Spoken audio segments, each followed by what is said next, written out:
Thanks to its outstanding characteristics, the Kh-101 cruise missile has rightfully become the best long-range missile in the ranks of the Russian aerospace forces. However, it did have one small nuance: a lack of flexibility in its warhead options, which we'll discuss in more detail today. Let's start by noting that the Kh-101 has been operational since the very beginning of the conflict, proving its effectiveness without embellishment. It has successfully neutralized extremely complex targets, including those designed to withstand much stronger strikes. Moreover, it does so with exceptional precision from distances of several thousand kilometers. By conservative estimates, the conventional Kh-101 can cover about 400–500 kilometers, while the nuclear Kh-102 can go even further. In short, this is a serious missile with well-known characteristics. However, there was a downside: a complete lack of flexibility in its warhead options.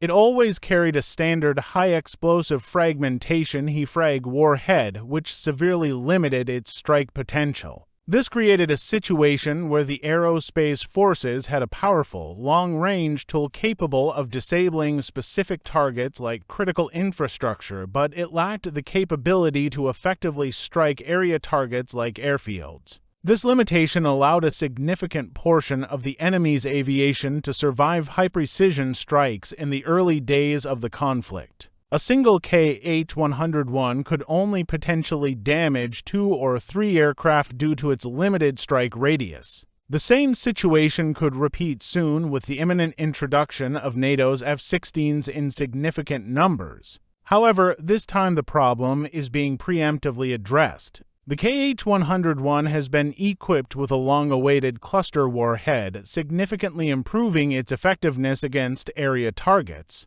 These targets include not only airfields but also troop concentrations, supply points, and railway trains. Previously, targets only the Iskander missile system could effectively engage, albeit at a maximum range of 500 kilometers. This limitation allowed the enemy to move large masses of forces in the rear, confident they wouldn't face precision strikes. Now, the situation could change drastically. While the priority will likely remain the destruction of American F-16 fighters, ideally repeating the fate of the Abrams and Leopards, this upgrade also deals a blow to Western equipment and its reputation. Western military power relies heavily on aviation rather than tanks or missiles. Footage of downed birds will likely make many question whether their air forces are as strong as they seem, especially given the F-16 remains the backbone of most Western air forces.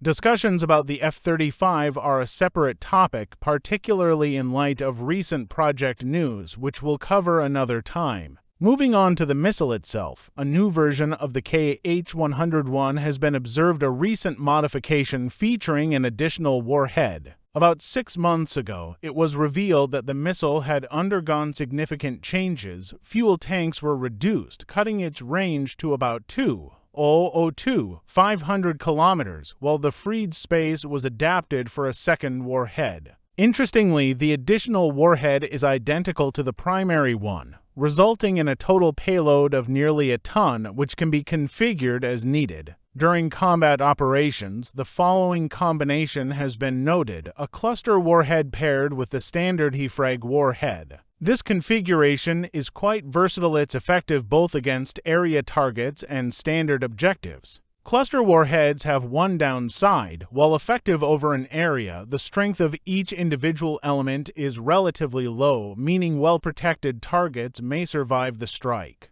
By combining warheads, this effect is minimized. For instance, if an aircraft is located in a hangar or a temporary shelter, it's unlikely to survive. Future versions of the missile might include cluster warheads deployed at a slight distance apart, or even thermobaric variants. With an 800-kilogram warhead, the effect would resemble that of an OTOB 1500. In conclusion, it seems that the concept of combining warheads was planned from the start. During the Syrian campaign, there were reports that the Kh-101 featured a split warhead capable of striking to targets located up to 100 kilometers apart. Whether this is true remains an open question, but the idea clearly aligns with the current modernization efforts and wasn't pulled out of thin air. It would be interesting to see such combinations in action, although the cost of this missile is undoubtedly higher than that of a standard cruise missile.